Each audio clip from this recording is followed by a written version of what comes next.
Kasi, di ba, syempre pag, nilusok ka sa baha, tapos kanili na yung shoes. Tapos nag-squish. Dapat kang maglakad. Tapos kanili.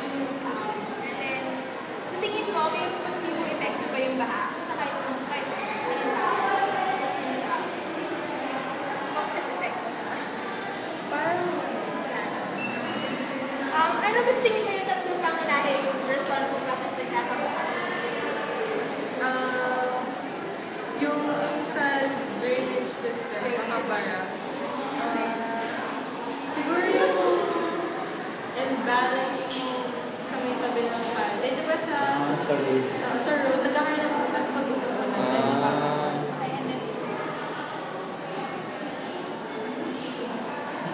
Malakas na. Yung mga climate change na yun. Okay, and then last, ano naman sa tingin mo yung mag-inang nga yung akin ng gobyerno para ma-ibsan yung pagbaha? Yung usual, kaso malayo naman tayo sa mga course, so wala na naman. So parang hindi din applicable yung deep planting, pero paano ba?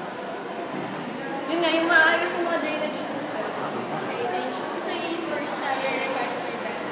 And then, last pa lang, kapag ba, ikaw ba naniniwala ka na sa mga yan, may magagawa siya kahit na Siguro yun nga, yung sabi natin sa kanila kung ano yung paano nakaka-affect sa atin yung mga nangyayari. Kahit maliit lang. ikaw, in your own way, parang matutulungan na improve yung ating pagbaha or more like okay, simple lang na. Hindi tayo magtatapon ng basura kasi I thank you very much. Thank you po.